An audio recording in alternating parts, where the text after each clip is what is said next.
In 2019, the original Wolf Among Us Season 2 was cancelled. About a month ago, I made a video talking about some details around the game, but recently I was able to get my hands on the plot of the game's first episode. Now, this goes without saying, but the information I'm about to share with you guys today is to be taken with a grain of salt. This information was given to me a while back, and I just wanted to make sure it was reliable before sharing it with the rest of you. Without any further ado, let's begin. The first episode was supposed to be released in 2019 and was supposed to take place 4 months after the first game. The events of the previous game would have no effect on Season 2, nor would they be mentioned again. The second season was intended to be the start of a brand new story, and Telltale made it very clear they would not be continuing the Faith storyline. Now for the reason you guys are all here, the plot. Episode 1 was to be set in late 1986, around the holiday season during the winter months.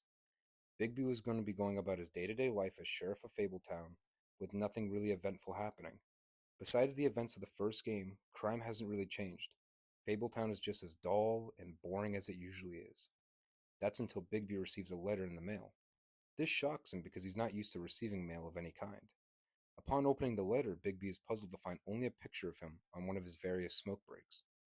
Uncertain if this is just a prank from someone like Jack or Flycatcher or even the Woodsman, but in the back of his mind, he's concerned that it might be something more sinister like a stalker. Bigby decides to take this to Snow White the next morning. Snow isn't too sure what to make of the letter and questions if a Mundy could have figured out their secret of Fabletown, but they quickly dismiss that idea. However, Snow does suggest Bigby should investigate the location where the picture was taken and see if they can find any clues that may indicate who or what took the picture.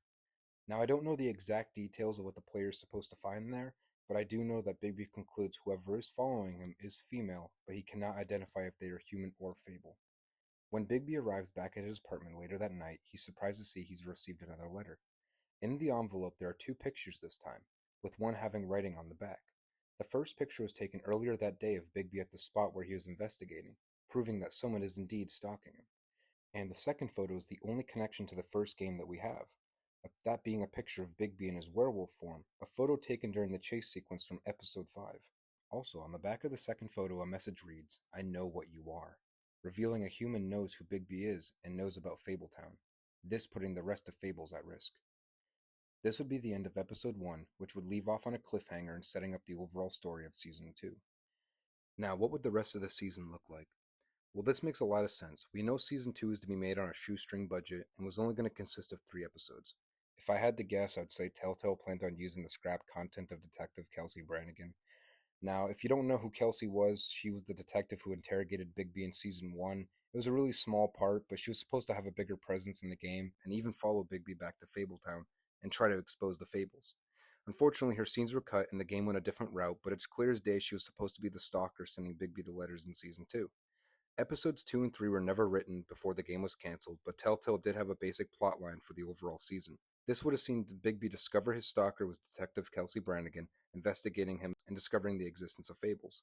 This would cause a dilemma for Snow and the rest of Fabletown, having to decide if they let Kelsey live with this knowledge and potentially exposing them, or if they would have to make a hard decision and kill her or erase her memory. However, during the course of the season, Bigby would come to like Kelsey, and the two would even team up to investigate a mystery together and put aside their differences. This would make Bigby and Snow clash due to them not agreeing on how to handle the situation, and possibly a bit of jealousy on Snow's end as she watches Bigby and Kelsey's relationship grow.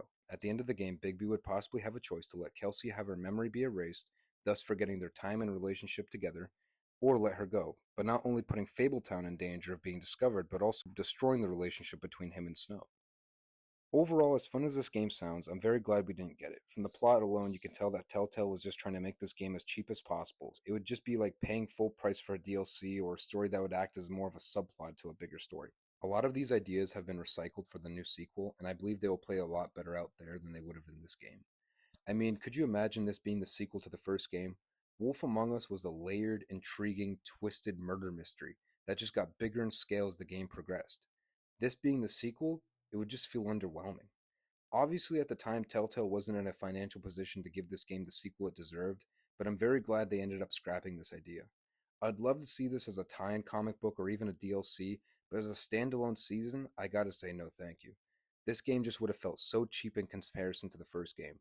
Really small sequel with the main problem being a cop discovering Fabletown and nearly exposing them. Like, I'm sure there was going to be another mystery, but how much can you do in 3 episodes? 3 episodes, shoestring budget, this doesn't sound entertaining to me. Honestly, as I said in my last video, we dodged a bullet with this game, but now just finding out even more about it and finding out how small the game was going to be in scale just doesn't feel like it was going to be worth it. I'm so happy Telltale ended up scrapping this, and I'm very happy that they're taking parts of this game and implementing it into the new sequel. I hope they do better there, and I do have a video coming out soon on the release date. I think Wolf Among Us 2 is going to be a 2026 game, but we'll talk about that in another video. Now, I really do hate saying this part, guys, but if you liked this video, please like it, please subscribe for more content. You know, I'm going to be pumping out more videos soon, so I hope you guys really do enjoy them. But that's pretty much it for today, guys. Have a good one, and enjoy.